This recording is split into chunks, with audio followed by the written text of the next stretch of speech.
Hello and welcome. Gosh, we're back again. Welcome to episode 12 of this week's live stream. I was away last week because I was feeling a bit under the weather, but this week we're back again, and thank you ever so much for joining. Now, if you have been watching me or watching some of the videos that you were that I've shared recently, then there was a video that I shared a few days ago detailing that I'll be heading to Korea very soon. One moment, let's remove something. There we go. Right. Anyway, yes. So the big news was that I'm off to Korea the end of August, and I'm looking forward to it. I shared a video on that and shared it on YouTube recently. So go ahead and watch that video because it kind of answers some of the questions or poses some of the challenges that I'm facing heading to Korea in the coming months. Anyhow, if you have any questions, don't forget to share your questions in the comments below. We'll put your questions up on screen, and I'll be more than happy to answer any questions that you may have. It could be either English teaching related, online English teaching related, or anything else in between. So feel free to post a comment and let me know where you're tuning in from and where you're based and how long you've been teaching and how you're finding your current teaching as well. Any challenges, feel free to share. That would be great.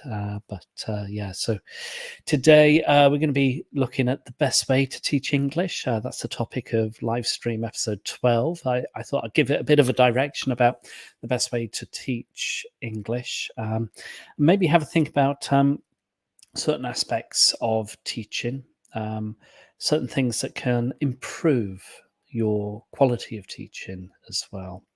Now, when we look at how best to teach English, you got to take it into two different parts. You got to have a look at maybe the online aspect of teaching as well as the face-to-face aspect of teaching. Anyway, we have our first comment. Hello from Azerbaijan. Oh, hello. Thank you for tuning in from Azerbaijan. It's great to have you. And yeah, Aigan Kerimova. So welcome to this week's live stream, episode 12. If you have any questions, Aigan, feel free to post your question in the comment and I'll be happy to answer that question. Okay, so the best way to teach English, let's have a look at it with an online perspective. So when it comes down to teaching online, and the best way to teach online, I like to maybe think about the equipment and that side of things. So you can go straight for just a laptop and teach through a laptop, and that's it, with maybe headphones, and then that could be your teaching setup, which is great. With a laptop, there's certain things that you can do, which is absolutely fantastic. However, there's certain things that you can improve your teaching if you invest a little bit more with your equipment. Okay, right. Before I move on, we have TK. Hello from South Africa. Hello and welcome. Thank you ever so much for joining. It's great to have you here.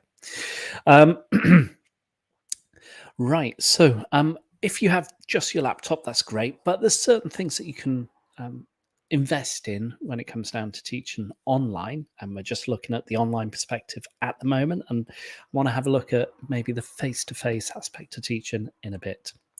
So, when it comes down to online teaching, then laptop, and then the next investment for me would be maybe an external monitor. So at the side here, I'm not sure if I can show you with my webcam. If I turn around, you can see my laptop here, and then like a external monitor. So for me, external monitor is fine. Yeah. Let's just adjust this. Why would I get an external monitor? Well, for me, when you have an external monitor, you have more screen space. So you can move things around from your laptop to the external monitor, and you have a greater workspace, increased size of workspace. So you can jump around different applications, and it will help make the teaching online a lot smoother in that regard. But I have taught, and I used to teach just on laptop, and it worked. It's fine. I just used the audio from my headphones or these Bluetooth headphones, and it worked, and it was great. However, getting the external monitor kind of makes it seem a little bit more professional, I guess, for students. And the other thing is getting this sort of external webcam. If you get an external webcam, the quality is better, and it's better than the laptop webcam. And getting a dedicated external webcam means that you can either switch between different things. So, what I'm going to do, if I can, I'm going to switch between I'm not sure if I can do it at the moment. So let's see if I can change my camera to the HD camera, which is going to be on my laptop. And you'll see the difference between the quality immediately. Yeah. So one moment. There we go. So here you can see here that the quality is okay. It's all right, I suppose, but it's not as great as the external webcam. So if I go back to my external webcam, the quality is much better, crisper, and that side of things. So I would certainly recommend getting external webcam because it just ups your game, and then you can kind of improve the overall quality for potential students when you teach in English online. What's the next thing? Well, the next thing that I would recommend is perhaps considering. So you got your laptop, you got your external monitor, you got your webcam, maybe getting a Bluetooth keyboard. So for me, I don't need to stretch over and then type on my laptop, which is at the side. I can just use my keyboard here and type away and that sort of thing. Okay. Right. Yeah, and then also external mouse certainly helps with the whole online English teaching process. Right. One moment. I'm starting to get some notifications. And I'm not too sure where, so bear with me. It looks like LinkedIn, and there's a couple of comments that are coming through. Uh, I've got one comment here, which let's see if I can share this. You're going to see a bit of mirror effect now. But I've got online And there's a couple of comments teaching that are here. coming through. Oh, let's mute the screen so it avoids anything echoey. And if I scroll in, boom, and here you can see, boom, oh, it's going all over the place. I'm going to stop sharing. Otherwise, it'll end up, doing all sorts. But what have I got? I've got a question here from Mohammed Shujat. I believe that online teaching and learning have become increasingly important in today's world. With the advancement of technology, it's now easier than ever to connect with students all over the globe.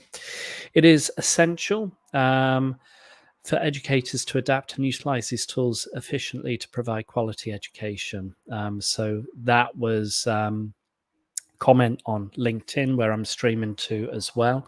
And I completely agree. I agree that online English teaching, especially technology nowadays, the advancement of technology in the last 5 years, 10 years, have made it more accessible. Online teaching has made, and English education and other subjects as well, it's made it a lot more accessible. The pandemic kind of forced everyone to adapt and incorporate online teaching, and it's become the new norm for many of us.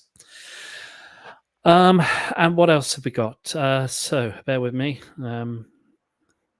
I'm not sure. We got Alaric from Korea as well. He says that's the place that you want to look for PhDs and scholarships. I recommend that you go that direction once you're settled. And I'm gonna join everybody in Korea in the coming months, I guess, but that's another story as well. I'm looking forward to going back to Korea, and as I said at the beginning of today's stream, the big news, something that I shared at the beginning of the week or earlier this week, was family and I are all heading back to South Korea. Right, so online education, certainly invest in your equipment. That will certainly help you improve the best way to teach remotely online. Invest in the technology, make sure you have the best equipment possible so it sets you apart compared to other tutors who either just use a laptop. If you have the opportunity to invest in a microphone, you can do. Microphones are not so expensive compared to number of years ago now. So this microphone, very good. Rode, certainly recommend the Rode microphone because it's I hope you can hear the quality and everything else like that. Webcam, Logitech Stream, perfect webcam for doing these live streams and online teaching as well. Right. So when it comes down to face-to-face teaching, the best way to teach face-to-face, I suppose, there's going to be certain elements that you can incorporate for online teaching as well. And, for online teaching, you're only going to be as good as the equipment that you have and how confident or comfortable you feel with regards to the technology that you're using. But when it comes down to face, you're only going to be as confident and comfortable as you are when you kind of consider the professional development. So if you've had the opportunity to invest in professional development and undertake different courses, this will set you apart. Whereas within the online environment, what sets you apart is the technology and everything that you've invested in that. But when it comes down to face-to-face teaching, if you have certain qualifications that set you apart compared to all the other teachers out there that are teaching face-to-face, then that will help. So what I would certainly recommend is, if you're thinking about teaching face-to-face or online, see if you can maybe contact a couple of schools, language institutes, to see whether you can shadow or meet the teachers to get to know a bit more about what this profession kind of expects from teachers.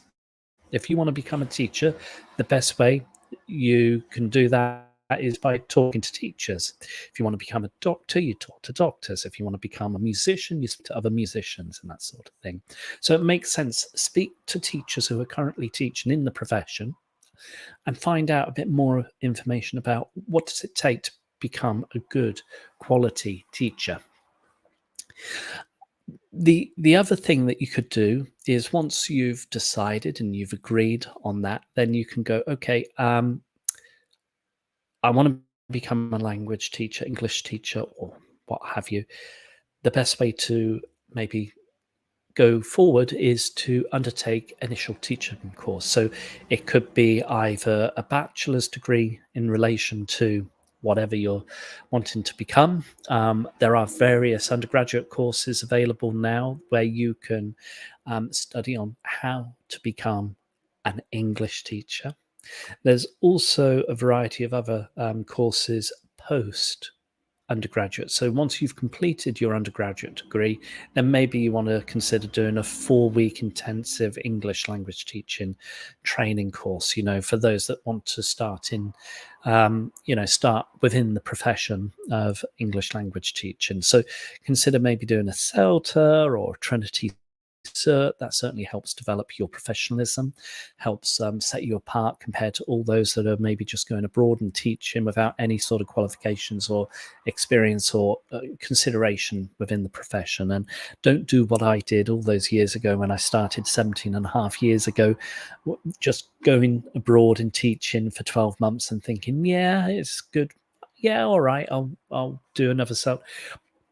Try and learn a bit more about what it takes to become a teacher, an English language teacher, and investing in professional development certainly is helpful on what's the best way to teach, or improving that professionalism. Once you've done your Celta, your Trinity Cert TESOL, then you can start to think, okay, what's the next step? What's the next stage? So you could do a diploma, you could do an MA, you can get involved in exams, you can get involved with materials writing or academic English or a variety of other different things. And then join in associations or professional bodies. This certainly helps improve your professionalism, sets you apart from all the other teachers as well, and makes you become the best teacher possible and helps you deliver the best classes as possible to all your potential students, whether they're online or face-to-face. Right. Any other questions when it comes down to teaching online, teaching face-to-face? Anything else? If you've just joined us, let me know where you're tuning in from. It would be great to field any questions that you may have in regards to English language teaching or anything else. Right. Icon says, definitely agree with you that pandemic period forced and joined all of us, and online teaching gave us lots of chances. As for me, it opened the ways to enlarge my teaching experience. Completely agree. And one thing that I like to consider is, had it not been for the pandemic, then the whole online English teaching profession would have been that auxiliary element of teaching, something which was not really regarded, not highly regarded, something that came to the front, and forced everyone, rightly or wrongly, into teaching online. And fortunately for me, I've been involved with online English teaching for a number of years prior to the pandemic, so I had some equipment already invested in, and I was certainly not too shy about incorporating all forms of tech or tools and that sort of thing when it came to teaching online. And I kind of jumped straight in and tried to help my fellow colleagues as well as much as I could. And I think that's probably the best way to go about it. What makes us a great teacher is helping our fellow teachers, helping those that have challenges or struggles when it comes down to teaching online. And if you have a skill that others find difficult to incorporate, then consider helping your fellow teachers. So for me, I'm very fortunate to be able to use a variety of different tech. I feel very comfortable, confident using tech, and I'm quite happy to help other tutors as well. I've got a cat outside meowing away. I've got the window open. The cat's having a good old meow. Not my cat, it's the neighbour's cat. And my cat and the neighbour's cats tend to start having a good old natter together. Anyway, that's bygones. Right. Learn to share. Oh, nice name. I like your profile name. Exactly the point I was making, I suppose. Learn to share your skills and experience with other tutors who don't have that experience just yet. Okay, learn to share. Hi, Martin. I'm a non-native English teacher. I'm planning to move to UAE on a visit visa for job hunting.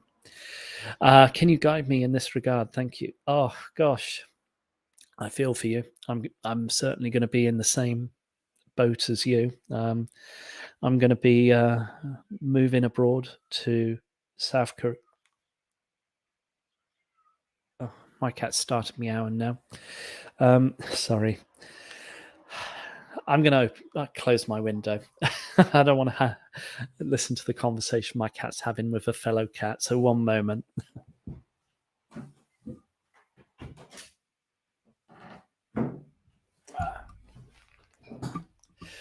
Right. So when it comes down to moving abroad and looking for possible teaching post, gosh, yeah, I feel for you. I'm going to be in the same situation as you, I'm afraid. For me, I'm going to go to Korea.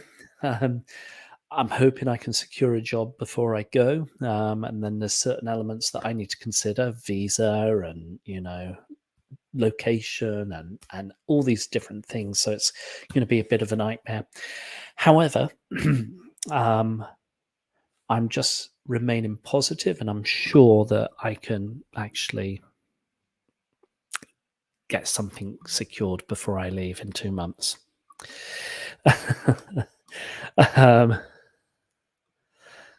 Yeah, they don't disturb us. Love cats very much. Me too.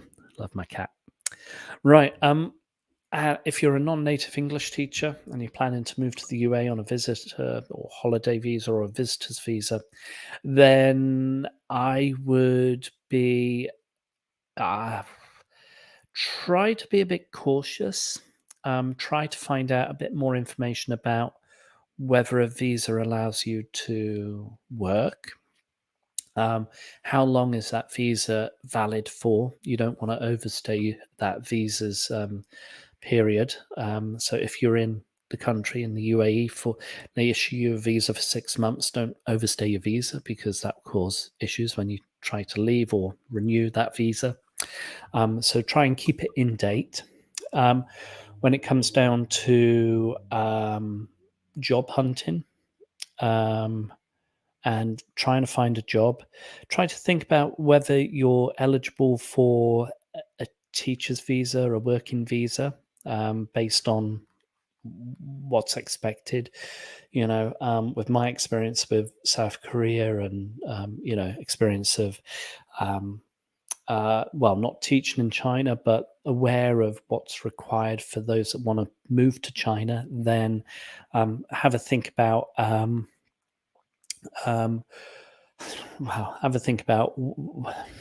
it's a bit difficult for non-native teachers to teach English in South Korea, because you're only recognized based on your passport, and they only issue teaching visas based on certain countries.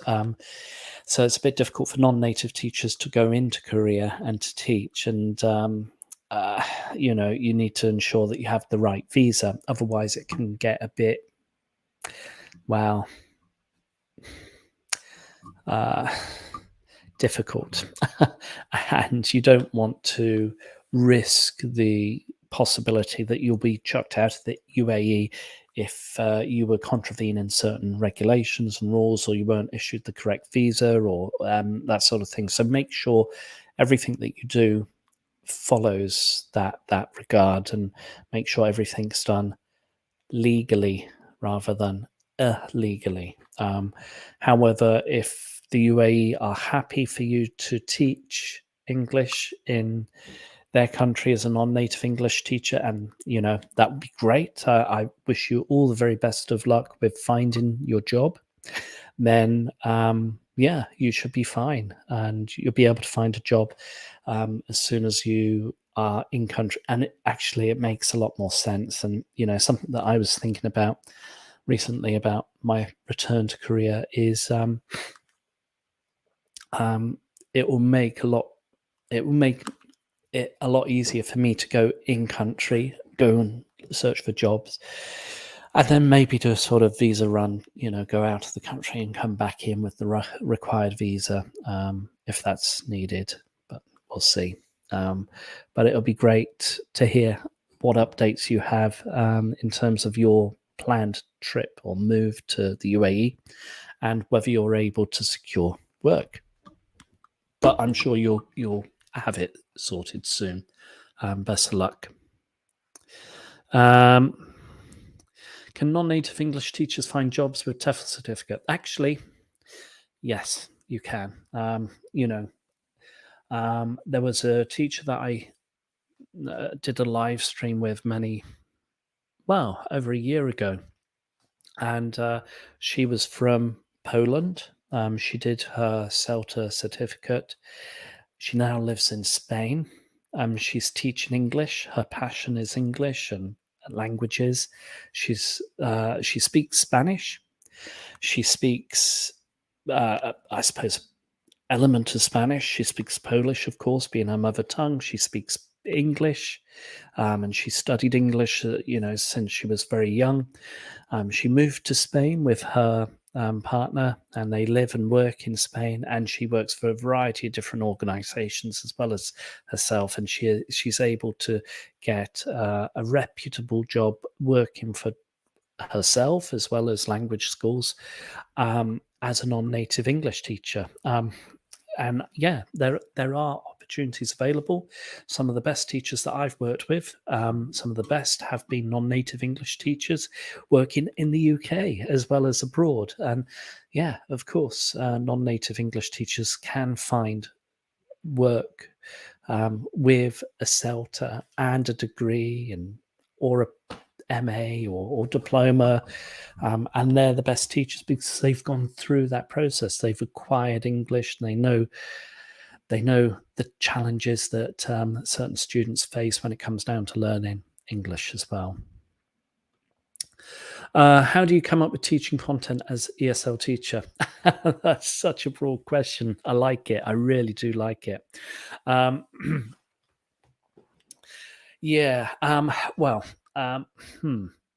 One thing, let's answer this in the way that I was thinking.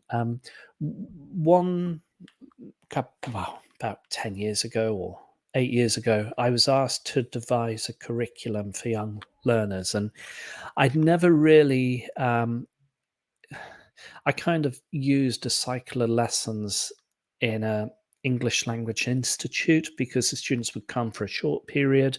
I'd teach a certain amount of weeks of lessons, and then they'll go off, and then I get new students in and they follow the lessons, and then recycle it that way. And I was asked to come up with a 4-week curriculum for young learners. So it was a challenge. It was not easy. And the first thing that I did was I just grabbed a course book, young learner course book in that case, but for this demonstration I'm using the Business English Market Leader course book. And what you can do is at the contents page, as you can see here, you have a variety of different topics.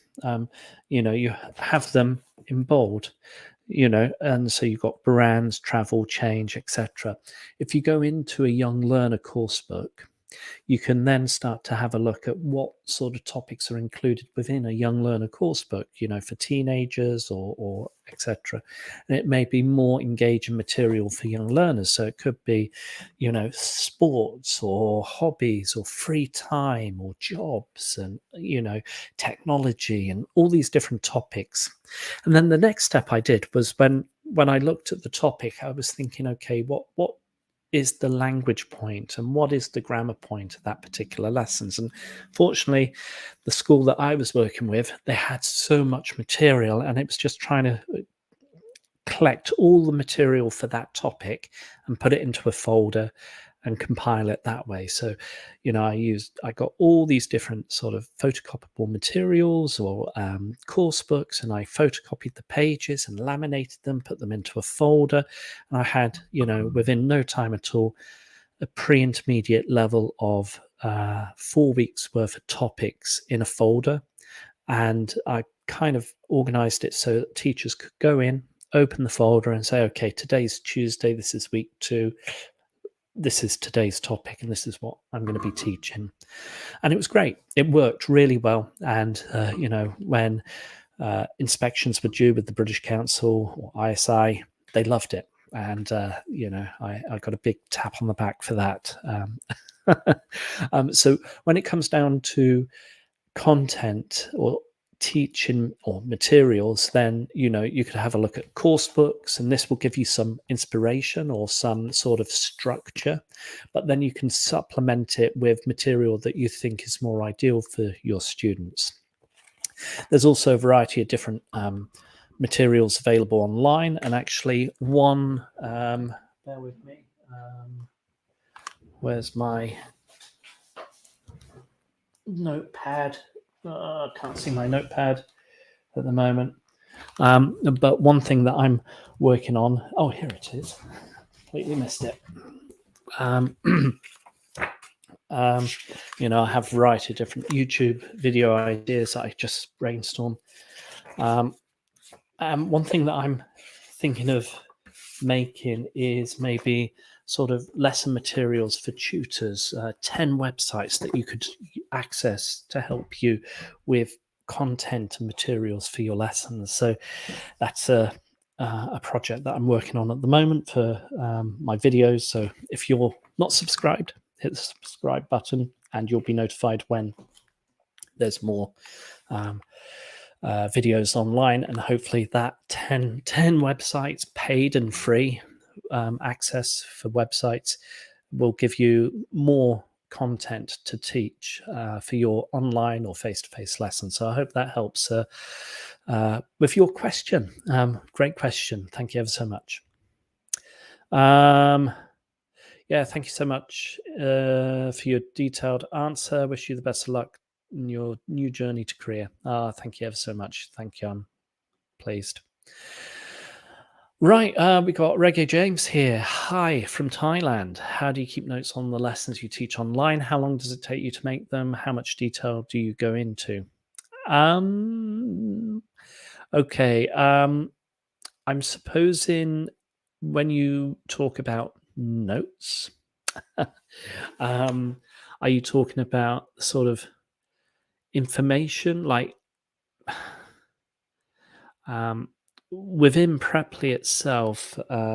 Let's see if I can get there first. But within Preply itself, there's an opportunity for you to access the what do they call it? The sort of portal whilst you're teaching. And I tend to go and make a note of, okay, next lesson this, or previous lessons that I've taught and the different topics that I've taught. And this, I just have a quick look before the lesson and the sort of materials that I used, any areas that were promised or delivered. So let me see if I can share my screen. So one moment whilst I go in and let's turn that off. So I'm going to go in and share my screen now. And so here, hopefully you can see here, I've got Preply, you've got the sort of open screen, and it's the main thing that you can see when you're teaching through Preply. Excuse me. I think I'm going to sneeze. I'm not. No. Excuse me. All right. And one thing here, there is usually notes. And if you go to notes, you've got something like shared or private. I'm not sure if they're available at the moment because there's no student here. And if you go to private, then there's an opportunity for you to find out and like detail different things like what did I do in this lesson today? What materials did I use? What are we going to focus on next week? And then I'll just update it that way so that I can look back and go, oh, I've got this lesson available. Have I used it before? Yes, I've used that. Okay, next. I've got enough material. Okay, that one. Next. Okay. Also, in terms of liaising with students, one thing that I tend to do is I tend to flip the lesson. So I get the students to complete all the activities before our class, and then we focus on the conversation.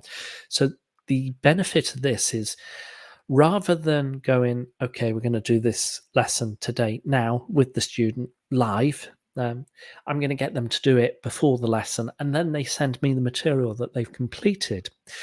The benefit of that is that I don't need to chase around for different material for the lesson and then look for what did I do and seek clarification, confirmation that I've not taught that lesson with that student. All I have to do is liaise with the student at the end of the previous lesson and say, okay, what do you want to focus on in the next lesson? Do you want to focus on a topic of, or do you want to focus on news, or do you want to focus on general English? And then we'll have a look together, or I get the student to email me a link, and I tend to use Lingua House for that. And if you're unfamiliar with Lingua House, so that's just loading up now. They have a variety of different topics or focuses. Okay, so if I have a look here, if we go down, you've got general English, you've got business English, you've got breaking news. You go a bit further down, you've got exam preparation, medical English, legal English, and then you've got kids and teenagers. So a variety of different materials available, and then the student decides on the particular topic that they want. I either just give them the link, they scroll through it, they give me they go through and say, right, okay, I'm studying, but let's say IELTS Academic Intermediate Review, and if they don't have access to this, they just send me the link, they copy it, send it through by private message. I access the materials, I download it for them, download all the audio and everything else that's required, and then I send it back to them and say, okay, finish it off before our next lesson. And that kind of enables me not to worry too much on what did I do before, because the students already agreed on what they want to study, what they want to focus on, and it saves me a lot of time trying to plan in that way. So hopefully that gives you a bit of a insight, James, in terms of what I do to try and organize my lessons to avoid repeating material, which can be completely embarrassing. Anyway. Right. Okay, maybe TESOL Celta certificates are much more eligible. Yeah, I guess so. The Red Life. When you go to South Korea, will you still teach online? Yes, actually. Because I'm not entirely sure where I might be located or what my job might be, I'm still going to continue my online English teaching in South Korea. Obviously, the timing will be very different to European time and South American time. But yes, I will be continuing that. I something that I will work on a lot to focus on as well. Yeah. So it's something that gives me an opportunity whilst I'm traveling. And I suppose nowadays, with the way technology is, the reliability and that sort of thing, it gives me the flexibility to teach wherever I am at whatever time is suitable for me and convenient for potential students. So yes, it's certainly something that I will still consider and incorporate as well. So yeah, certainly. Right, we got Siberian Marvel here. Hello and welcome for joining us. Hi, a little off topic, but what's the difference between in school and at school? Some sources say in school is when a person is studying in general and not inside the building. Okay, you've thrown me a sort of grammar question. I like it. Keep me on my toes. So thank you very much. In school. I suppose if you hyphenate in school, it could be an adjective to study in school. Uh, right, okay.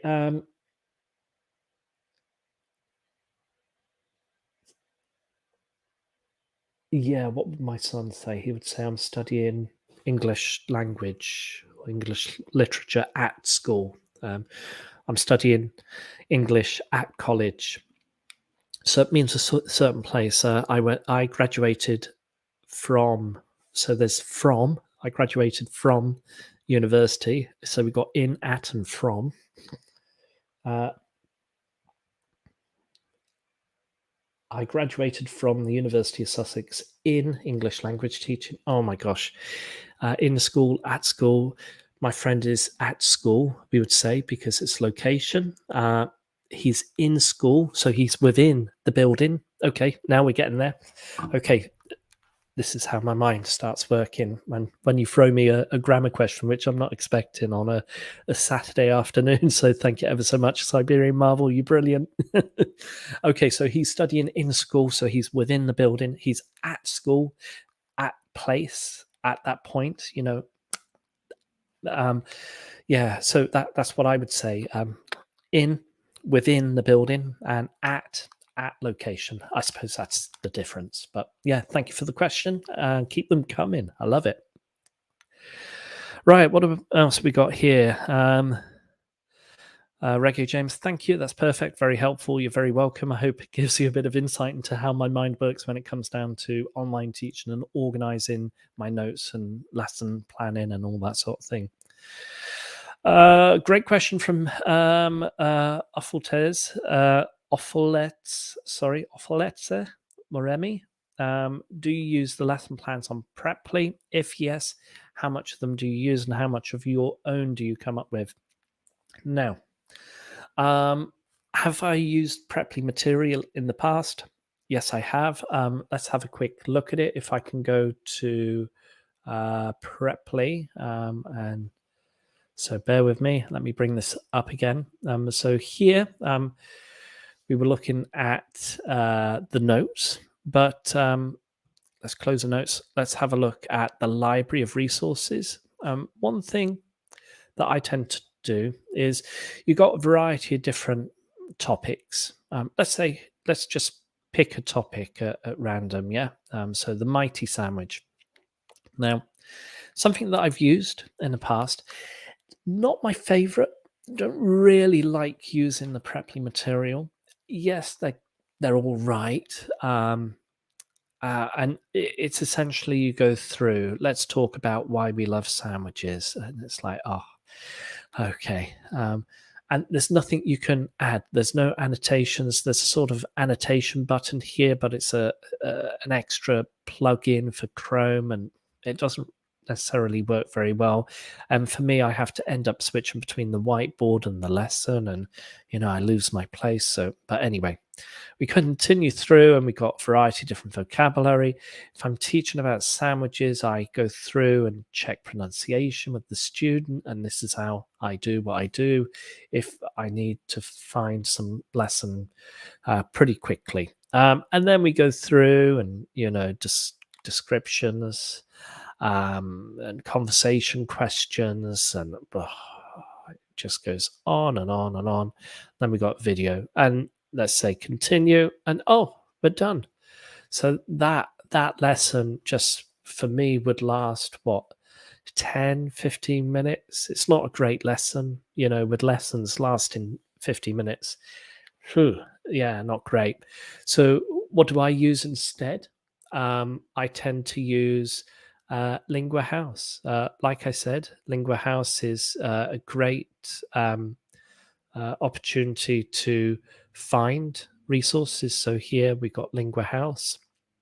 If you have the opportunity to get us, and I think they offer sort of reduced rate initially. And then you have access to some of the lessons. If you pay slightly more, then you've got access to other resources and lessons. So do I come up with my own lessons? Yes, I do.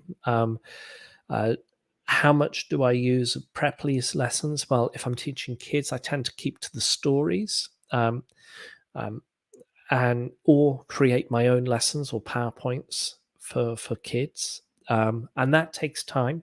You know, uh, the other resource that I tend to look for materials when it comes down is Ellie. So let me just log in, and Ellie again is great. It's a good resource. So let me just go through the login, and here, I like it because it's topical. It's we've got Father's Day coming up, and there's a sort of lesson on Father's Day. And if we launch the tasks here, you can either do the lesson online, you can set up the lesson for students to do in their own time, on their own computers or on their smartphone.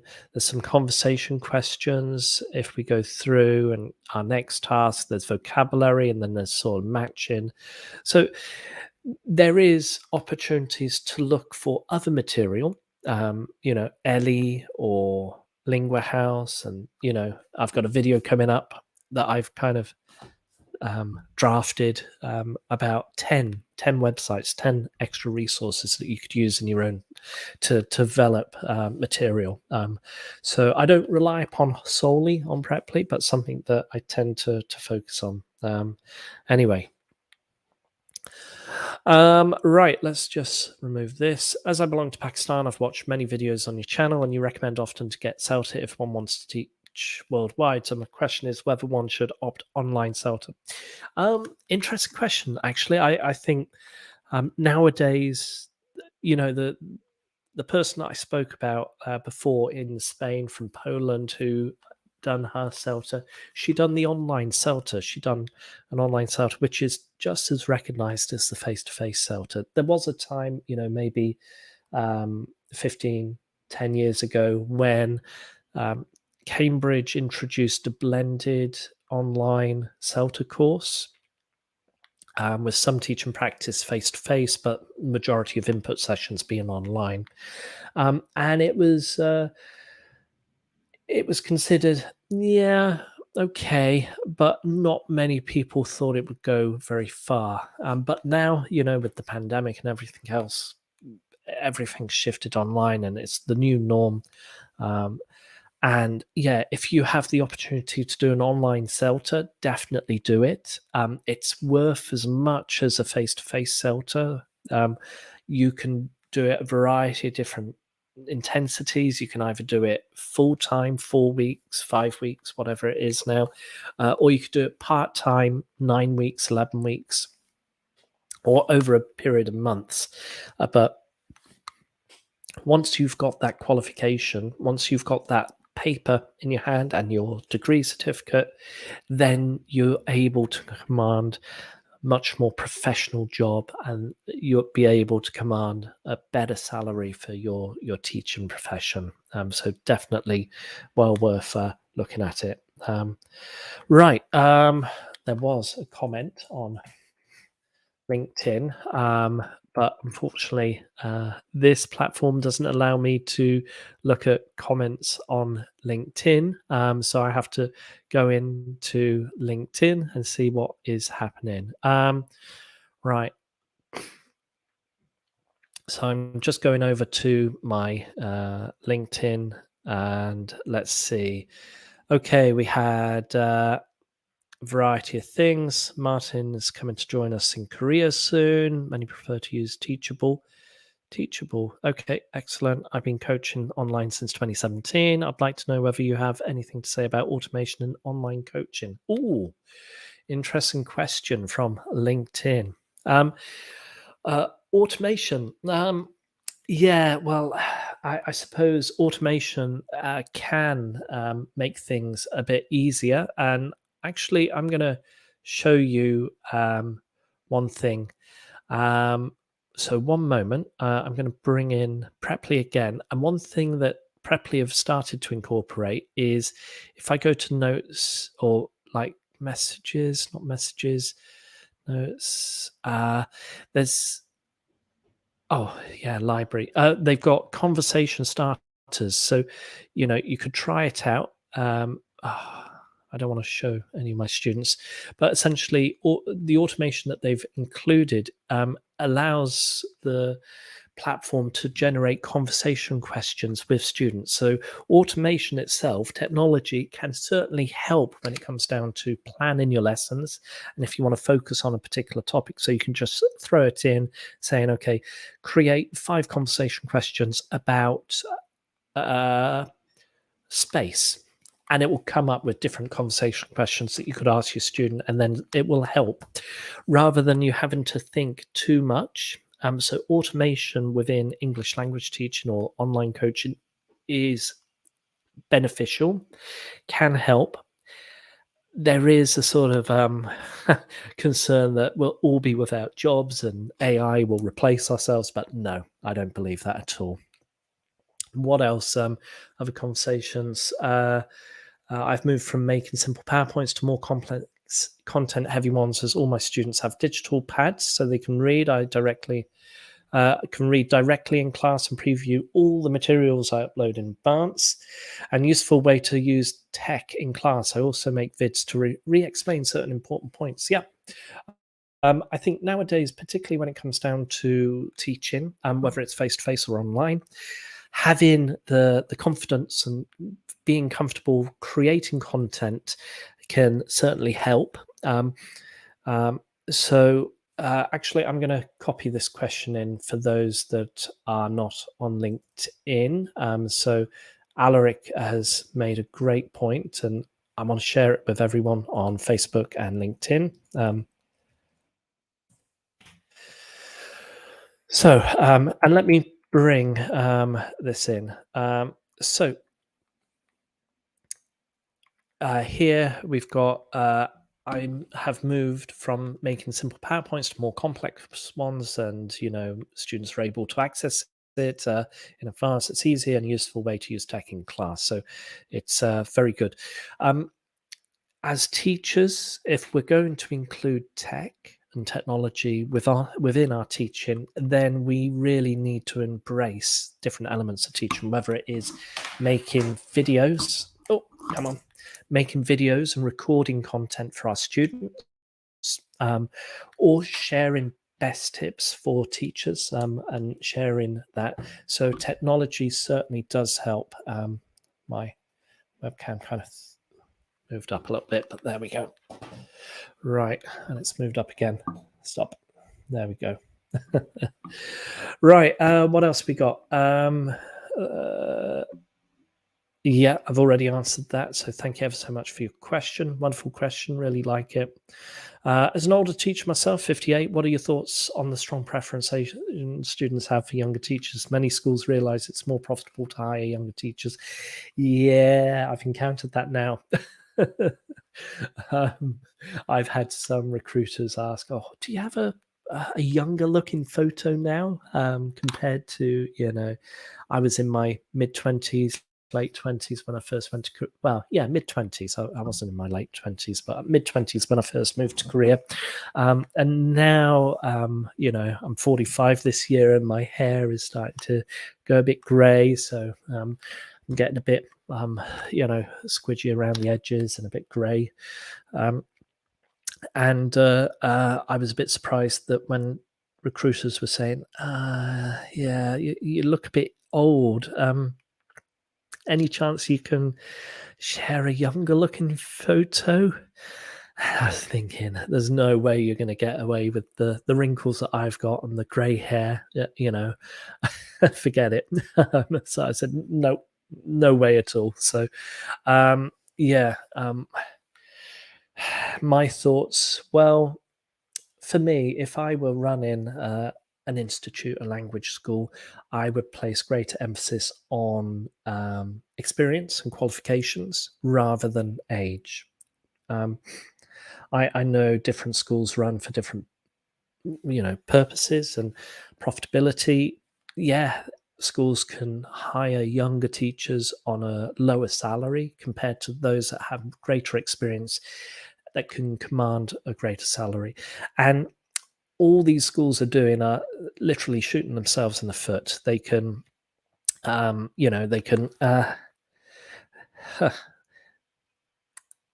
they can go for the higher, they could hire a younger teacher, but there's not going to be sort of emphasis on that teacher sticking around, and that teacher could just, run away after a few months if they don't like it. However, if there's great emphasis on professionalism, imagine you were going to see the doctor and you saw a mid 20-year-old or young 20-year-old roll up in the doctor saying, right, I'm going to do your surgery today. And yeah, I'm here just to help out. And I've only been a doctor for, well, I did a 4-week course and I'm ready to cut you open, sort of thing. You'd run away. And it's the same for schools. You could either have a professional teacher who has a load of experience, has learnt through many years of experience, hopefully no errors, particularly if you're a doctor. You don't want to have any errors at all. But hopefully the sort of support development, the continuing professional development, that has a real value.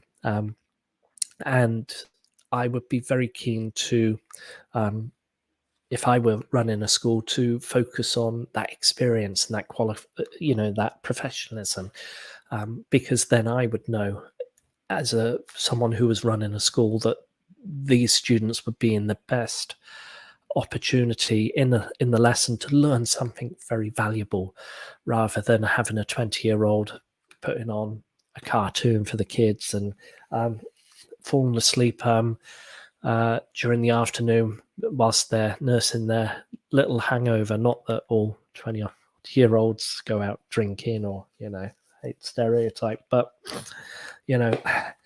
that's my thought on it. And I want to challenge that thought. I want schools to realize that what they may want might not be for the benefit of their students. So I tend to challenge them on that. And I say, well, you think you know best, and you think you want a younger teacher, but they don't have the experience that I have. I've taught thousands of students. I've helped them throughout the years, and they're able to achieve what they want to achieve. Yeah. But anyway, you're welcome. Thank you for joining, James, and your questions. It's great. I love the questions. It's wonderful. What else do we have here? Right, LinkedIn. Well, thank you, Alaric, for sharing the place to look for PhDs and scholarships. I'll definitely have a look at that. You're going to be spoilt by all the cheap tech here. Oh, great. I can't wait till I get to Korea and start using all the technology, or the sort of, getting this camera was a bit of an investment, something that I wanted to get. But certainly any other tech, drones, all that sort of stuff, hopefully it makes my content a lot easier. Right, I'm heading towards the hour. So I'm going to call it a day now. Thank you ever so much for everybody joining. I really appreciate all the questions that you've posted in the comments, either on LinkedIn. Sorry, I couldn't get all the comments connected from LinkedIn to the application that I'm using here on StreamYard. However, I really appreciate it, and it was really beneficial. So thank you ever so much. Also, for those that are interested, I do run a fortnightly meetup with members of the ELT Experiences community on YouTube. And last week, we had our first meetup. It was on a Thursday afternoon. Next week will be our next meetup. I'm not entirely sure where or when yet, but if you're interested in joining our community, our small community, we've already got 4 members that have joined up, so that's great. Please feel free to click join on the button in YouTube. It'll be great to have you for a small monthly fee of $4.99, but you know that goes towards the hosting these live streams and this application that I'm using at the moment, as well as purchasing new equipment to produce more and more content for yourselves. But don't feel obliged to. It's entirely up to you. I don't mind. Anyhow, I've got to go, and I will see you in 2 weeks' time with episode 13 of our live stream. Really appreciate it. Have a wonderful weekend. It's been gorgeous weather here in the UK. Sunny. Today's a bit cloudy, but it should be okay. So take care, stay safe, and I'll see everybody in a future live stream in 2 weeks' time. Bye-bye.